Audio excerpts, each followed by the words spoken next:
Good morning, students. We are going to study triangle exercise 6.5. आज हम लोग 6.5 त्रिभुज पढ़ने जा रहे हैं। आप लोग 6.5 के क्वेश्चंस जो हैं आप लोग सॉल्व किए थे। क्वेश्चन नंबर 7 तक सॉल्व हो चुका था। अब आपको क्वेश्चन नंबर 6 तक हुआ था। क्वेश्चन नंबर 6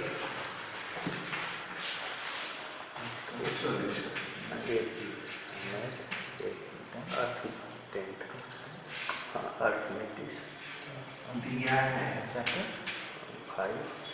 देखिए इस प्रश्न में लिखा है कि एक समबाहु त्रिभुज ए बी सी की आप एक समबाहु त्रिभुज बनाएंगे ए बी सी। समबाहु त्रिभुज ए बी सी की भुजा 2a की है, यानी यह भुजा भी कितनी की है 2a, ए बी 2a और ए बी 2। कि समबाहु त्रिभुज की भुजा 2a है तो प्रत्येक शीर्षलंब की लंबाई ज्ञात कीजिए। हम यहां से शीर्षलंब की लंबाई आपको ज्ञात करना है। ये मान लीजिए कि ए डी। तो आप जानते हो कि समबाहु त्रिभुज की सभी भुजाएं बराबर होती हैं। समबाहु त्रिभुज किसे कहते हैं?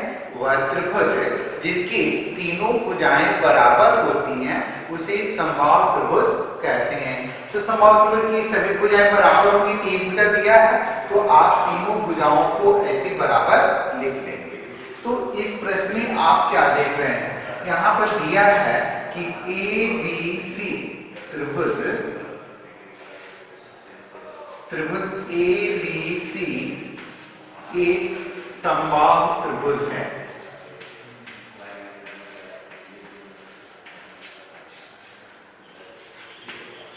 तो समबाहु त्रिभुज की तीनों भुजाएं बराबर होती हैं तो आप राइट कर सकते हैं जिसमें ए बी बराबर है बी सी बराबर है सी ए।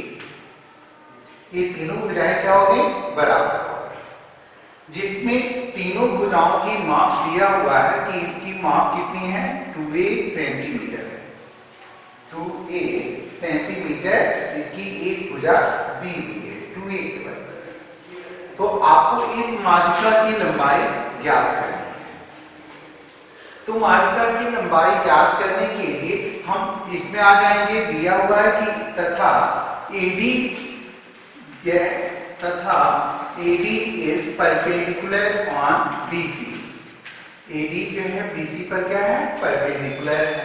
तो सिद्ध करना है, आप लिखेंगे अब सिद्ध करना है। सिद्ध करना देखिए बुक में क्या लिखा हुआ है? सिद्ध करना है कि शीर्षलंब की लंबाई ज्ञात करनी है, यानी आपको ए डी की लंबाई ज्ञात करनी है। सिद्ध करना है माध्यिका ए डी की लंबाई।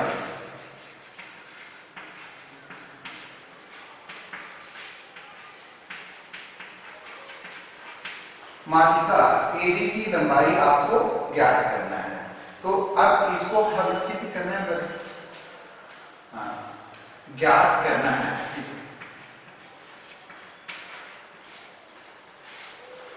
माध्यिका AD की लंबाई ज्ञात करनी है। तो दिया हुआ है कि AD is perpendicular on BC। इसका मतलब ये हो गया कि कोण ADB ये बराबर होगा कोण ADC इक्वल होगा 90।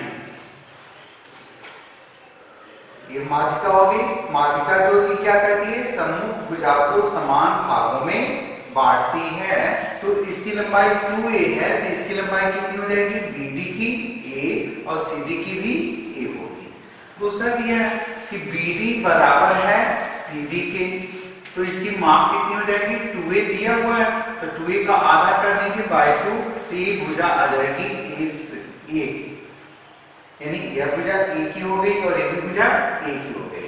तो आप संपूर्ण त्रिभुज 90 डिग्री का कोण बना रहा है इसलिए समकोण त्रिभुज हुआ। तो हम लिखेंगे समकोण त्रिभुज ADB में, समकोण त्रिभुज ADB में आपको क्या ज्ञात करना है? AD। AD इसमें क्या है? लंब है। देखिए लंबी भुजा जो होती है क्या होती है, कर्ड, ए बी डी आधार हो गई, ए डी लंब दिया हुआ है। इसका मतलब आपको जो एडी की लंबाई ज्ञात करनी है, तो यूजिंग पाइथागोरस थ्योरम आप यूज कर सकते हैं कि एडी स्क्वायर बराबर लंब का वर्ग क्या होता है, कर्ड का वर्ग माइनस आधार का वर्ग। ये राइट करेंगे A B square minus B D square. तो ए बी की वैल्यू कितना दिया है, 2a, तो 2a का स्क्वायर माइनस बी डी की वैल्यू है a, तो a का square, 2 2 4, 4a square minus a square, you will get आपको मिलेगा 3a स्क्वायर। तो ये आपकी वैल्यू किसकी हो गई, एडी स्क्वायर की। तो आपको एडी स्क्वायर नहीं ज्ञात करना, आपको क्या ज्ञात करना है, एडी की लंबाई। तो एडी की लंबाई जब निकालेंगे तो स्क्वायर जब बनाएंगे तो एक रूट में आ जाएगा, रूट 3a स्क्वायर।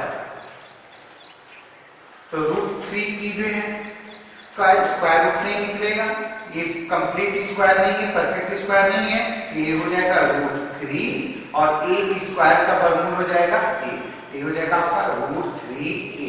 एडी की लंबाई हो गई रूट 3a। इस प्रश्न को एक बार फिर देखेंगे। इस प्रश्न को हल करने के लिए समबाहु त्रिभुज की रचना करेंगे। मान लीजिए समबाहु त्रिभुज हो गया ABC, तो ABC की रचना करके सभी भागों का मान रखेंगे 2a 2a 2a।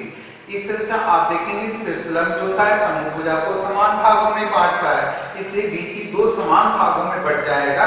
तो 2a इसकी लंबाई दिया हुआ था, हाफ करने के लिए, आधा करने के लिए आप 2 से डिवाइड करेंगे, 2 से 2 कैंसिल हो जाएगा, a से यानी BD की लंबाई a हो गई और CD की लंबाई भी a हो गई। तो चाहिए तो आप त्रिभुज ADB को लेकर के इसको सॉल्व कीजिए लंब का वर्ग, या आप इस त्रिभुज को भी लेकर के सॉल्व कर सकते हैं ACD को। ACD में भी करेंगे तो आपका AD स्क्वायर बराबर क्या हो जाएगा, AC square minus CD square, तो 2a और a ही मिलेगा। चाहे दोनों त्रिभुजों में से कोई भी एक त्रिभुज लेकर के हम माध्यिका AD की लंबाई ज्ञात कर सकते हैं पाइथागोरस थ्योरम से। नेक्स्ट हम लोग क्वेश्चन 7 शुरू करते हैं।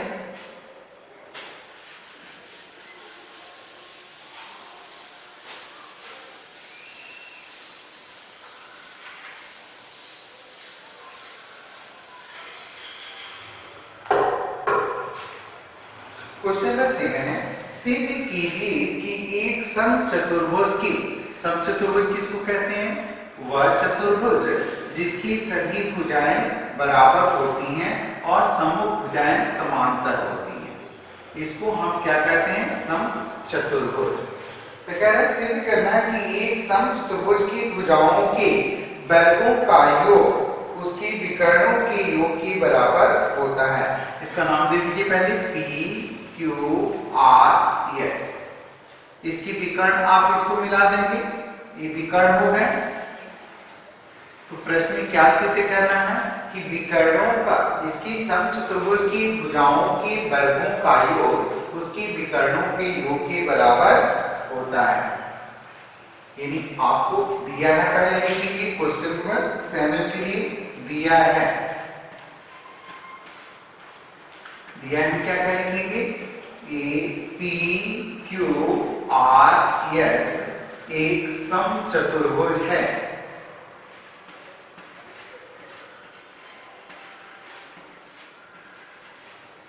एक समचतुर्भुज है जिसकी विकर्ण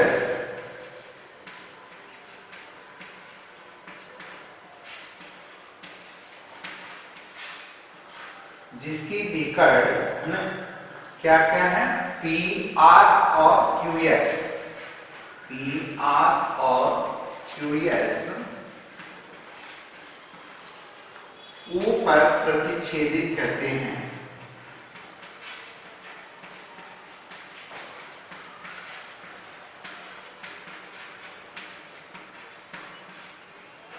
दिया है उसके बाद क्या लिखना होता है, सिद्ध करना है, सिद्ध करना है। सिद्ध करना है क्या दिया है कि इसकी भुजाओं के वर्ग, तो इसकी कौन कौन सी भुजाएं हैं, इनका वर्ग लिखेंगे। तो इनकी भुजाओं का वर्ग क्या क्या है ना, तो एक एक लिखते जाएंगे क्रम से। P Q square plus Q R square, तीसरी भुजा क्या है ना, एस आर या R S square plus S P square, ये बराबर होगा इसके विकर्णों के P R square plus Q S square. देखिए सिर्फ क्या करना है कि इनकी क्रमशः ले लेंगे, पी क्यू फिर क्यू आर फिर आर एस फिर आपका है एस पी। इनकी प्रत्येक भुजाओं का वर्ग जो होता है इनके विकर्णों के वर्ग के योग के बराबर होता है। तो सिद्ध करना है, उसके बाद लिखेंगे उपपद, ये कैसे सिद्ध हुआ आपको बताना है। तो उपपद के लिए आप देख रहे हैं ना, आपको मालूम है क्योंकि समचतुर्भुज के विकर्ण परस्पर बिंदु परस्पर जो है एक दूसरे को 90 डिग्री के एंगल पर काटते हैं। समचतुर्भुज के विकर्ण जो होते हैं एक दूसरे को 90 डिग्री एंगल पर काटते हैं। तो हम यहां पर लिख सकते हैं कि समचतुर्भुज के विकर्ण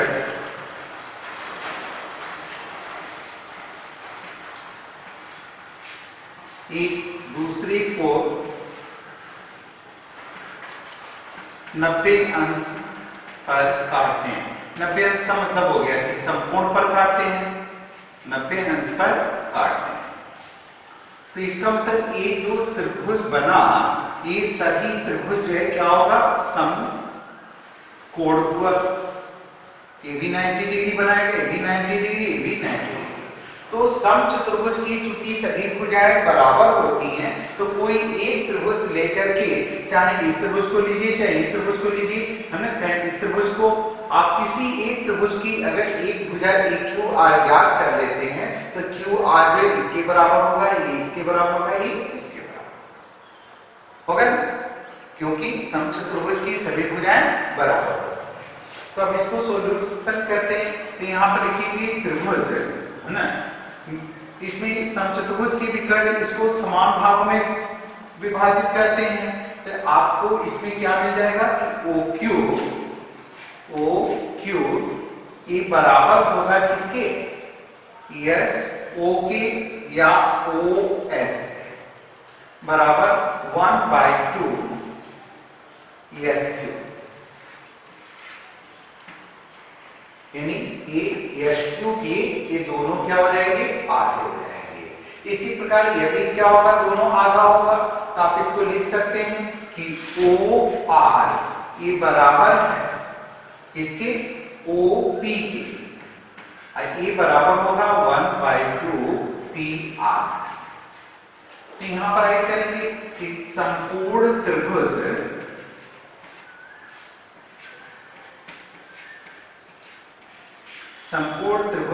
ओ क्यू आर में, ओ क्यू आर में हल कीजिए।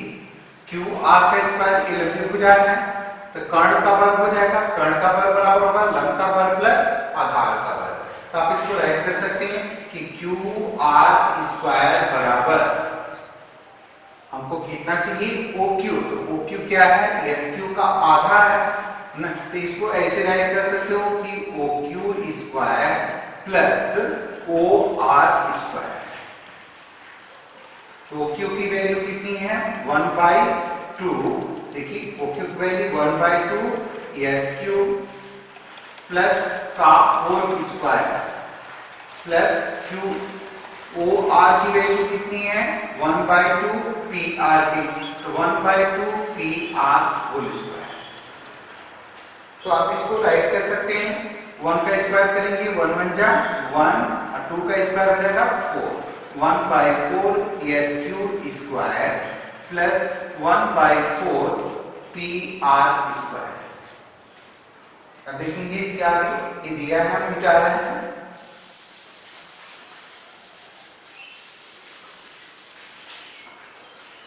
तो 1/4 दोनों के एलसीएम बराबर है, तो आप इसको तिर्यक गुणा कर देंगे तो आप क्या हो जाएगा एस क्यू स्क्वायर, या इसका तिर्यक गुणा किया तो आपने हो जाएगा 4QR स्क्वायर, 4QR स्क्वायर ये बराबर होगा किसके S Q square plus P R square, S Q square plus P R square. तो इसमें देखिए एस क्यू क्या आ गया आपका विकर्ण का वर्ग और ये आ गया पी आर ये भी विकर्ण का वर्ग, तो दोनों विकर्णों के योग के बराबर आ गया। अब यहाँ तो 4QR स्क्वायर के बारे में चलते हैं। तो आपको मालूम है कि सभी भुजाएं इसकी क्या होती हैं बराबर होती हैं, तो हम इसको ये भी लिख सकते हैं है ना कि या PQ square plus QR square plus RS square plus SP square ये इक्वल होगा SQ square plus PR square. क्यों? क्योंकि इसमें जो है PQ बराबर है इसके QR के, ये बराबर है RS के और ये बराबर है PS। सभी भुजाएं बराबर हैं तो हम QR को 4 टाइम्स में राइट करने के लिए हम इसको ऐसे लिख सकते हैं। क्यों लिख सकते हैं? क्योंकि समबाहु त्रिभुज समचतुर्भुज की सभी भुजाएं बराबर होती हैं। देखिए यही आपको प्रूव करना था, ये प्रूव हो गया। यानी सिद्ध करना है कि समचतुर्भुज की विकर्ण उसकी भुजाओं के बल के बराबर होते हैं। तो सबसे पहले आपको सिद्ध करना है, तो लिखेंगे दिया है सिद्ध करना है। सिद्ध करना है सभी भुजाओं का बल कर देंगे और ये दोनों में लिखेंगे विकर्णों का बल। उसके बाद आपको मालूम है समचतुर्भुज के विकर्ण एक दूसरे को 90 अंश पर या समकोण पर काटते हैं। तो समकोण पर काटते हैं तो हमको तो इस त्रिभुज को ले रहे हैं तो केवल इतने ही भुजा चाहिए, इसलिए समचतुर्भुज के विकर्णों को इसको आधा कर देंगे, इसके विकर्ण बराबर होते हैं तो ये हो जाएगा OQ बराबर OS, या हम OQ को ये भी कह सकते हैं कि 1/2 QS। विकर्ण लेना है इसलिए पूरे को लिख दिए हाफ में 1/2 SQ। इसी तरह से OR बराबर है OP के और या 1/2 PR के बराबर। हम 1/2 PR इसलिए कर रहे हैं कि हम त्रिभुज को हल कर रहे हैं, इस त्रिभुज को हल कर रहे हैं और हमें विकर्ण को पूरे को दिखाना है, इसलिए हम इसको जो है OQ न लिख करके हम 1/2 QS ले रहे हैं। ठीक है, तो QR स्क्वायर बराबर हो जाएगा OQ square plus OR square. OQ की वैल्यू यहाँ पर दिया है 1/2 SQ, तो 1/2 SQ का स्क्वायर करेंगे और OR की वैल्यू दिया है 1/2 PR, 1/2 PR का स्क्वायर। तो 1 का स्क्वायर होगा 1, 2 का स्क्वायर होगा 4 SQ square plus LCM 1/4 PR। 4 LCM हो जाएगा, 4 का तिर्यक गुणा करेंगे तो हो जाएगा 4QR स्क्वायर बराबर SQ square plus PR square.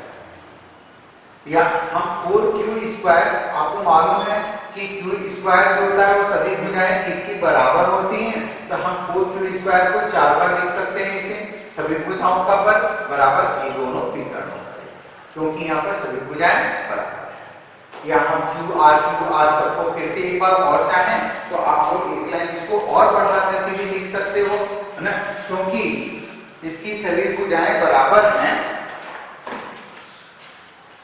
सभी भुजाएं बराबर हैं, तो आप इसको ये भी लिख सकते हैं कि QR स्क्वायर सभी को लिख सकते हैं, इसे QR square plus QR square लिख सकते हैं। सभी भुजाएं बराबर हैं तो हम इसको ये भी लिख सकते हैं, तो देखिए आपका मैच कर जाएगा कि 4Q स्क्वायर आ गया। तो इस तरह से आप इसको राइट कर सकते हैं। ये हमने समझाने के लिए लिखा, इसको लिखने की कोई आवश्यकता नहीं है ना, क्योंकि यहाँ पर हमने पहले भी लिख दिया था, क्योंकि इसकी सभी भुजाएं क्या होती हैं बराबर होती हैं, इसलिए हमने यहाँ पर लिख दिया था कि PQ बराबर QR बराबर RS बराबर SQ। ठीक है, अगर आपको किसी भी क्वेश्चन में कोई प्रॉब्लम हो तो आप लोग पूछ सकते हैं।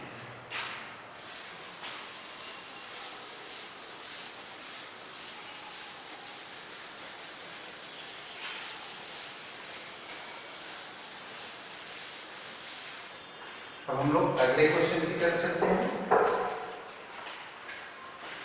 क्या है, दी गई आकृति में, ये आकृति दी गई है,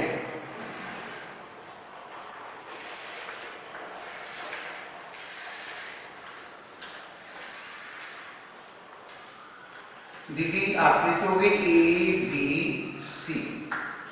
कह रहा है कार्तिक के अभ्यंतर में स्थित कोई बिंदु है ना, कोई बिंदु जो है वो है यहाँ की, इसके अभ्यंतर, अभ्यंतर का मतलब होता है त्रिभुज के अंदर, ठीक है। अभ्यंतर मीन्स त्रिभुज के अंदर, बहिर्भाग मतलब होता है बाहर के भाग में। तो त्रिभुज के अंदर जो कोई बिंदु ओ है तथा ओडी दे रहा है, तो ओडी इस परपेंडिकुलर है बीसी पर, तो बीसी पर इसको परपेंडिकुलर कर देंगे। दूसरा है ओई परपेंडिकुलर है एसी पर, तो एसी पर इसको ले जाएंगे ओई, और ओएफ दे रहा है कि परपेंडिकुलर है एबी पर, ये हो गया, ठीक है। आपके चित्र बन गया, तो इस तरह से बन गया। तो कह रहा है कि दर्शाइए, आपको ये सिद्ध करना है, सिद्ध करना है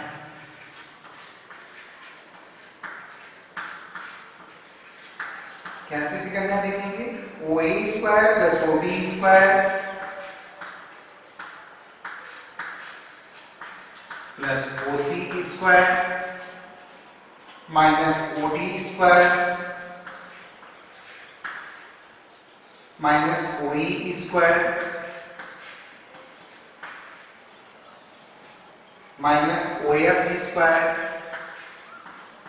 ये बराबर है ना A F square plus plus B D square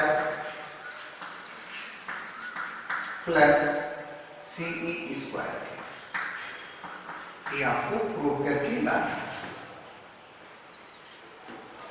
देखेंगे तो इस त्रिभुज को हल करने के लिए जो है यहाँ पर देख रहे हैं ए बी चतुर्भुज बना रहा है, ए बी चतुर्भुज बना रहा है, 1 2 3 4 ए बी चतुर्भुज बना रहा है। तो हम त्रिभुज पढ़ रहे हैं, तो त्रिभुज के लिए क्या करेंगे, यहाँ से एक जो है आप इसको त्रिभुजों में बांट देंगे। तो ये आप ओ एफ ओ बी हो गया, इसी तरह से इसको मिला देंगे ओ सी को, तो आप एक त्रिभुज ए मिल जाएगा, और इसको भी बांट देंगे तो आपका एक त्रिभुज ए। तो इस तरह से हमारे पास जो है ना कितने त्रिभुज बन गए, 1 2 2 4 और 2 6। 6 में से जो है इस प्रश्न को हम 3 त्रिभुजों को लेकर के सॉल्व करते हैं। तो मान लीजिए कि इसको हम लेकर के शुरू करते हैं, या यहाँ से शुरू करिए, कहीं से भी शुरू कर सकते हैं किसी भी त्रिभुज को। तो मान लीजिए इस त्रिभुज को आप 1 मान लीजिए, ये 2 मान लीजिए, और इसको 3 मान लीजिए, ठीक है। तो आप क्या हल करेंगे, त्रिभुज ए ओ एफ में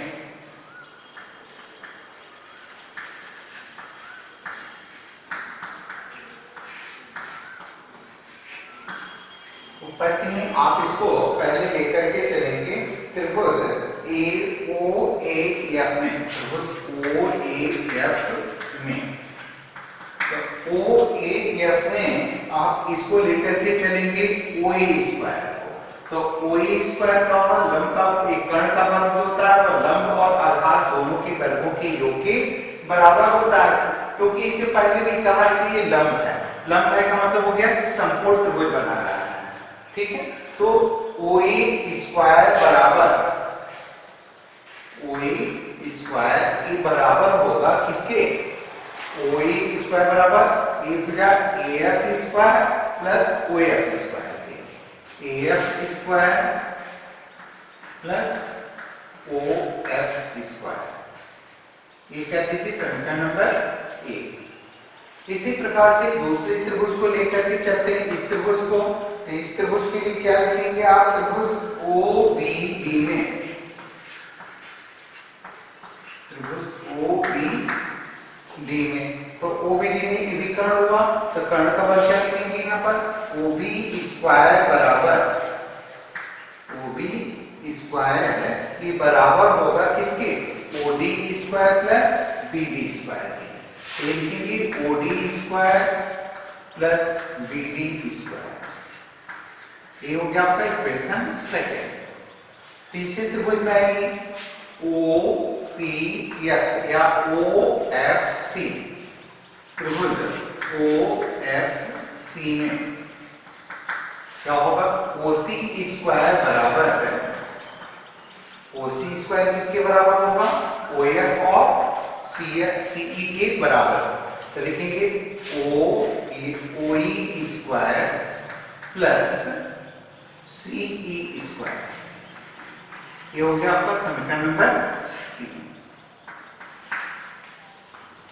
देखिए इस त्रिभुज में ये प्रूव करने के लिए हमने क्या किया कि जो चतुर्भुज जब लंब डाल रहे थे तो एक चतुर्भुज बन रहा था, तो सभी को हमने अर्धा खींच दिया और अर्धा खींच करके इसे दो त्रिभुजों में विभाजित कर दिया।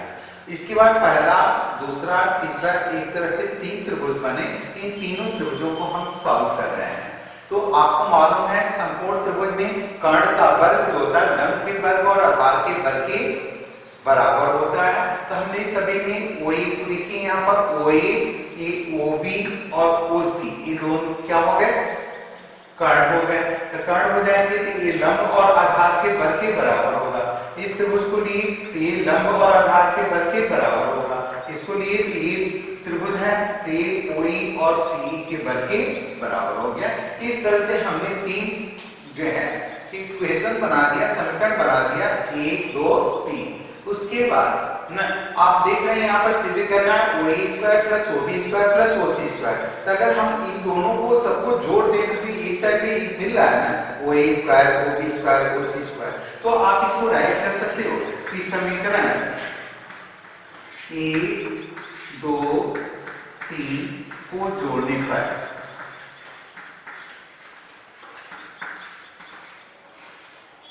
समीकरण 1 2 3 को जोड़ने पर, तो पहले इसके बाएं पक्ष को जोड़िए तो क्या होगा, O A square plus O B square plus ये होगा ओ सी स्क्वायर।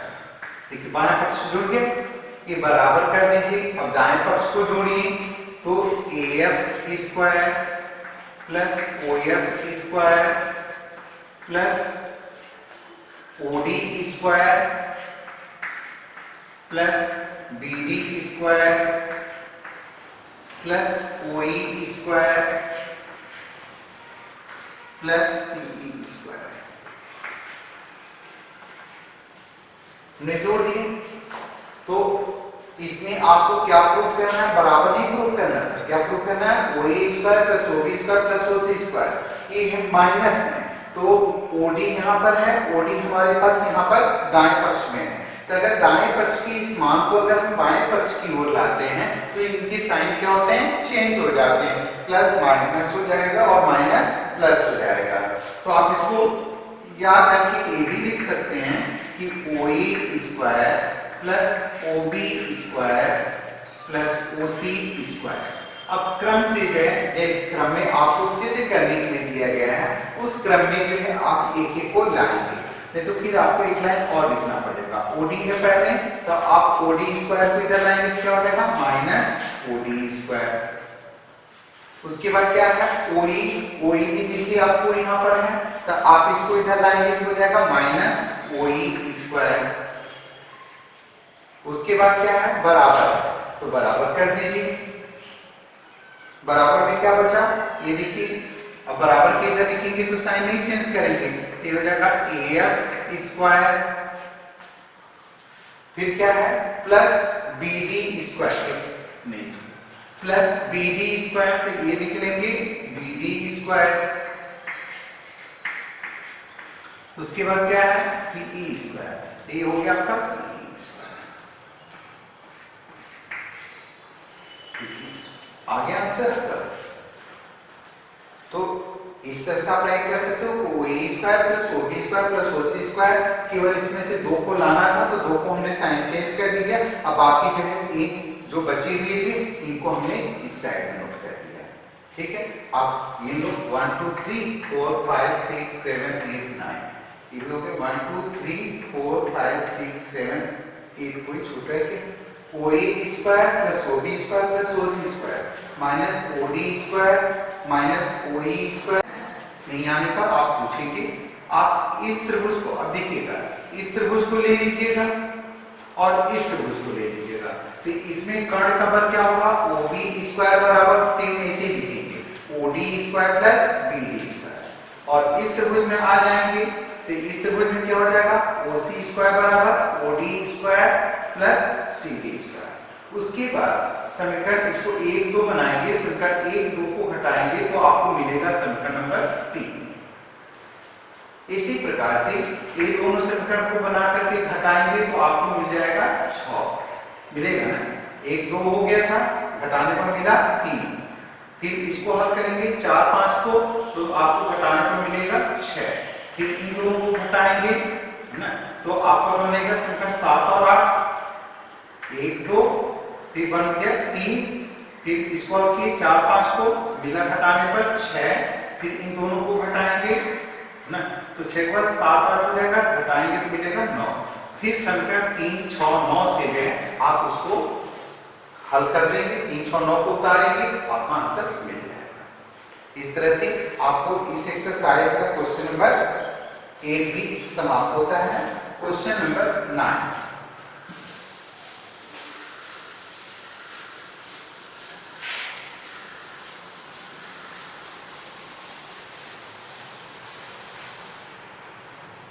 क्वेश्चन नंबर 9 में दिया हुआ 10 मीटर लंबी एक सीढ़ी, तो सीढ़ी तो ऐसी होगी ना, तो आप इसका फिगर इस तरह से बनाएंगे कि सीढ़ी की लंबाई हो गई।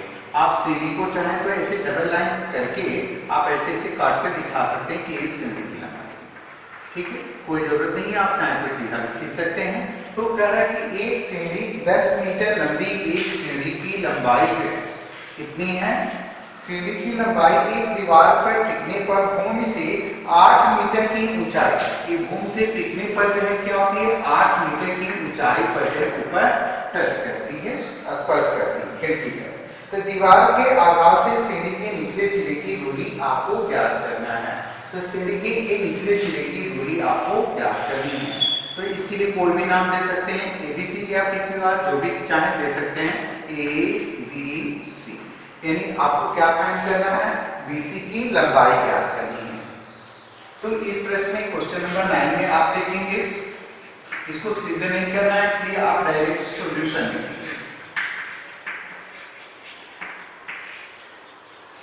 सॉल्यूशन में लिखेंगे यहाँ पर AC इक्वल 10 मीटर, ये हो गई सीढ़ी की लंबाई, सीढ़ी की लंबाई, इसको पहले लिखना पड़ता है। फिर आधार B से खिड़की की ऊंचाई, खिड़की की ऊंचाई AB बराबर कितना हो जाएगा, 8 मीटर। तो आपको हल क्या करना है, समकोण त्रिभुज बनाना। देखिए प्रश्न में राइट एंगल बना, समकोण त्रिभुज बना, तो समकोण त्रिभुज में आप BC का स्क्वायर ज्ञात करेंगे। तो लिखेंगे यहाँ पर समकोण त्रिभुज ABC में BC स्क्वायर बराबर, BC स्क्वायर क्या होता है, कर्ण का बल माइनस लंब का बल, तो लिखेंगे AC square minus AB square. तो AC की वैल्यू रखेंगे 10 का स्क्वायर माइनस 8 का स्क्वायर, तो 10 का स्क्वायर कितना होगा, 10 10 जा 100 माइनस 8 का 8 8 जा 64, तो 100 में से 64 माइनस किया आपने 36, देखिए 10 माइनस 4 6, ये रिमेन 9, 9 में से 6 माइनस किए 3, तो ये BC स्क्वायर की वैल्यू आ गई। तो BC फाइंड करेंगे तो ये स्क्वायर हटाएंगे तो क्या होगा, रूट में, तो 36 की वैल्यू कितनी होती है, 36 का स्क्वायर रूट होता है 6, 6 6 जा 36, तो ये हो गया 6 मीटर। यानी सीढ़ी की आधार से उनके नीचे वाले तल की दूरी कितनी होगी, 6 मीटर। इस तरह से क्वेश्चन नंबर 9 भी हो गया। क्वेश्चन नंबर 10, अभी इसमें और भी क्वेश्चन बचे हुए हैं, 10 11 12 आपको फिर नेक्स्ट टर्म पर समझाए जाएंगे, अभी कई प्रश्न हैं। ठीक है। ओके।